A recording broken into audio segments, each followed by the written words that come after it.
1.5-2-3 महीने सिर्फ थ्रीसम्स देखो, आपको लगेगा मुझे भी करना। बाहर जाके तो माँ बाप नहीं बनाते ना हम, कि तुम छोड़ो मेरे को तो नए पसंद है। तो हम अपने मैरिज रिलेशनशिप में जस्टिफाई क्यों करते हैं कि एक्स्ट्रा मैरिटल इज ओके। पहले लोग जाके सुख दुख बांटते थे, आजकल सब दिखाते हैं कि भाई प्रो हूं मैं, तो मेरे तो 2 फ्लैट यहाँ पड़े हैं। वो ये नहीं दिखा रहा कि मैं तेरे सामने फेक कर रहा हूँ, मेरे को दुख भी है कभी। पहले तो ये स्टेटमेंट भी बिल्कुल ठीक है that women do for man and main do for women, right. ठीक है, करते हैं हर कोई। जैसे रिसेंटली एक गांव से मेरे पास एक लड़का आया और उसने बोला कि मैं मैम नॉर्मल हूँ, मेरा सब ठीक है, लेकिन मुझे पता नहीं क्यों डोमिनेशन इतना पसंद आ रहा है कि मुझे उसके बिना इरेक्शन ही नहीं हो रहा, तब तक मैं वैसा नहीं करूँगा मुझे होगा नहीं, जबकि वो स्ट्रेट है। उसने बहुत सारा कंटेंट ऐसा कंज्यूम कर लिया कि अब उसके इरेक्शन का पैमाना ही वहाँ चला गया है। कंटेंट कंज्यूम की वजह से। बिल्कुल, आप और मैं स्ट्रेट हैं, हमें लगता है we like opposite gender, but अगर आप और मैं को भी 3 महीने एक चेम्बर में रख के सिर्फ एक पर्टिकुलर कैटेगरी ऑफ वीडियोस दिखाएंगे, आप और मुझे ही पसंद आने लगे। ऐसा हो सकता है। आप 1.5-2-3 महीने सिर्फ थ्रीसम्स देखो, आपको लगेगा मुझे भी करना। So content consumption is very harmful. Yes, the thing you are getting in your mind impacts. आजकल का जो यूथ है वो ये बोल रहा है कि एक लड़की के साथ 50-60 साल जिंदगी कैसे बिताई जाए। ये तो लड़कियां भी बोल सकती है कि इसी आदमी के साथ कैसे बिताया जाए, कितना मुश्किल है। लेकिन ये बात बिल्कुल सही है कि जब आप पहली बार किसी से मिलते हो, उसकी नई बातें नई चीज़ें आपको अट्रैक्ट करती हैं, लेकिन फिर धीरे धीरे वही बातें खलने लग जाती हैं कपल को ना, कि शुरू में अच्छा लगता है ना, हाउ लेजी है ना, कहीं भी कोई चीज़ रख रहा है, और फिर उसके बाद आपको लगता है ये सही जगह पे रख, ये जूते यहाँ रख के यहाँ उठा। तो लड़ाई इसी चीज़ की है, रूटीन की, हाइजीन की, नॉट गिविंग एफर्ट्स। जो सबसे बड़ी बात है कि शादी में एफर्ट नहीं देता, सारा मैं संभाल रही हूँ ये नहीं करता। या हस्बैंड को लगता है कि प्यार से 2 पल भी किच किच किच किच किच किच इसकी लगी रहती, कंप्लेंट्स नहीं छोड़ रही। Every second couple feels that. तो जब ये चीज़ें बढ़ती हैं तो आप स्पार्क खो देते, अब वो अट्रैक्शन खो देते हो तो चल रहा है, तो फिर आपको उसे 50, 60, 70 साल चलाने के लिए साथ में ग्रो भी करना पड़ेगा, साथ में एफर्ट्स भी देने पड़ेंगे, और एक्सेप्ट करना पड़ेगा कि फिर एग्जिट नहीं। बाहर जाके तो माँ बाप नहीं बनाते ना हम, कि तुम छोड़ो मेरे को तो नए पसंद है। तो हम अपने मैरिज रिलेशनशिप में जस्टिफाई क्यों करते हैं कि एक्स्ट्रा मैरिटल इज ओके।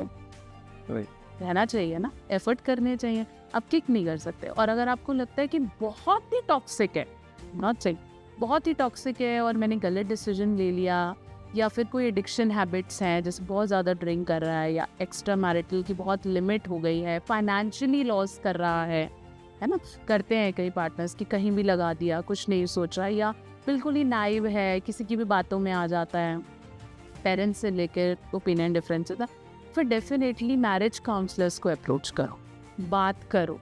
फिर भी नहीं होता तो एग्जिट ऑप्शंस तो हमेशा ही थे ना। मतलब ये तो दोनों की कपल की दोनों का बहुत अंडरस्टैंडिंग हो गई है। मतलब ये तो आप बहुत एक अच्छा वे बता रहे हो कि मतलब एक हेल्दी रिलेशनशिप को बनाने के लिए आप दोनों को बहुत सॉलिड माइंडसेट रखना होता है। बिल्कुल। बट आजकल के काम के स्ट्रेस की वजह से, फाइनेंशियल स्ट्रेस की वजह से बहुत प्रॉब्लम हो जाती है। बिल्कुल। तभी भी कैसे मैनेज करें? जब आप फाइनेंशियली दोनों अर्न कर रहे हो, ठीक है, पहले क्या होता था कि एक जन अर्न कर रहा है तो दूसरा वैसे ही झुका हुआ है, क्योंकि उसे लगता है कि ये बाहर जाता है, ये स्ट्रगल्स कर रहा है, तो वो इतना वॉइस रेज नहीं करता था। ठीक, आज भी हमारी मदर्स या हमने सुना है सोसाइटी में बोलते हैं ना कि ऐसे नहीं छोड़ सकते, है ना, या आप हम बोलते हैं कि आप पापा की सुन लेते हो, तो वो कहते हैं कि ठीक है बेटा, हमने तो यही देखा है ना, यही हम बोलते हैं कि क्या हो गया फिर, है ना, ऐसा उनका मन नहीं है, बोल देते हैं। लेकिन आज हम सुन सकते हैं? बिल्कुल नहीं। हमारी वाइफ या हमारे हस्बैंड एक पॉइंट भी उठा दे तो हमें मुंह फुलाना सबसे पहले आता है, हम नहीं छोड़, हम बातें बंद कर देते हैं 4-5 दिन, साइलेंट ट्रीटमेंट देते हैं कि ठीक है फिर तेरे को नहीं जच रहा तो, लेकिन है नहीं ना ऐसे। तो जब आप बात करते हो स्ट्रेसेस की तो वो तो है ही, हाँ अब थोड़े ज़्यादा हैं और हमारी सहन कम है। हमारा बहुत ज़रा सा कुछ बोला हम पता है इतना दिल पे ले जाते हैं, हमें लगता है कि बस अब तो ख़त्म है, या तो वो जाएगा कल या मैं जाऊंगा कल, है ना, हम वो सहन छोड़ रहे हैं। और हम में कोई और हमारी सोसाइटियल एक्सपेक्टेशन अच्छा दिखाने की हो गई है। पहले लोग जाके सुख दुख बांटते थे, आजकल सब दिखाते हैं कि भाई प्रो हूं मैं, तो मेरे तो 2 फ्लैट यहाँ पड़े हैं। वो ये नहीं दिखा रहा कि मैं तेरे सामने फेक कर रहा हूँ, मेरे को दुख भी है कभी, तो वो नहीं दिखा रहे ना, वो एक्सप्रेशन और रिलीज तो बंद हुआ है, वो कहाँ निकलता है एक दूसरे पे। और जब ये एक्सप्रेशन और रिलीज रुकते हैं ना, तो प्रॉब्लम स्टार्ट होती है बॉडीली प्रॉब्लम्स, जैसे back x, body problems, sexual intimacy का ब्लॉक होना, फीलिंग ही ना आना, सुबह उठने का मन ना करना, विटामिन डेफिशिएंसी इन बॉडी, टांगे घुटने का जाना।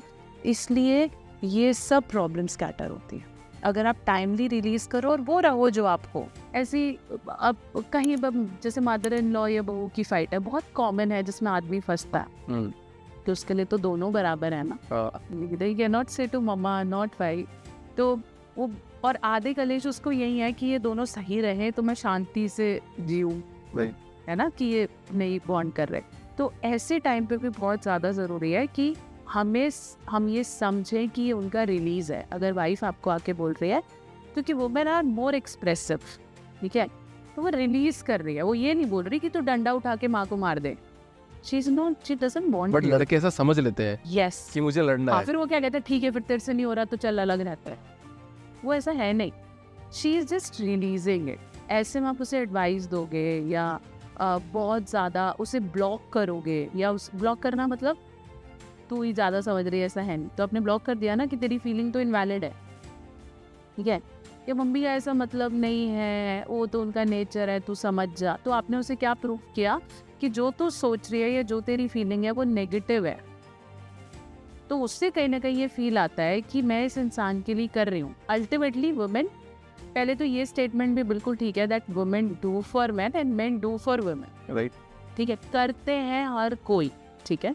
तो उसको ये फील आता है कि मैं कर रही है and he is not even validating what I, ठीक है। आप ये मत बोलो कि वो बुरी है, आप ये बोलो मैं समझ सकता हूँ, बड़ों का नेचर ऐसा होता है, मैं भी ऐसा फील करता हूँ, मम्मी कभी कभी ऐसे बोलती है। विद द टाइम हम उन्हें समझाने की कोशिश करते हैं। Very easy step. ये कहीं उल्टा मदर में भी हो सकता है। बिल्कुल हो सकता है, मदर हो सकता है आपको आके बोले कि देखो ये नहीं कर रही, ये नहीं कर रही, ये नहीं कर रही, है ना।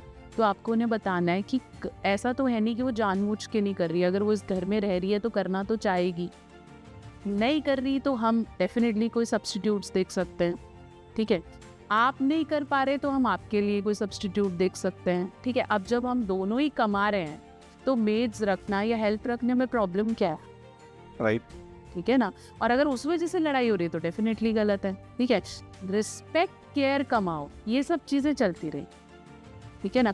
वो ज़रूरी है एक लड़के को मेंटेन करना कि यहाँ से वहाँ नहीं और वहाँ से यहाँ नहीं। सिमिलरली वाइफ्स को भी कि यहाँ की वहाँ नहीं और वहाँ की यहाँ नहीं, क्योंकि जब रिश्तों में वो रिस्पेक्ट, वो औदा ख़त्म हो जाता है तो आप चाहे खुद आपस में कितने भी खुश हो, वो ग्रो नहीं करेगा, नहीं कर पाएगा, ठीक है। आपके फादर इन लॉ की आपके लिए रिस्पेक्ट अच्छी नहीं है तो आप और आपकी वाइफ कितने भी अच्छे हैं, वो डरते रहेंगे, वो परेशान रहेंगे, उन्हें लगेगा शायद उनकी बेटी सही जगह नहीं है, तो उनकी जो वाइब्स हैं वो नेगेटिवली रहेंगी और आप दोनों खुश नहीं।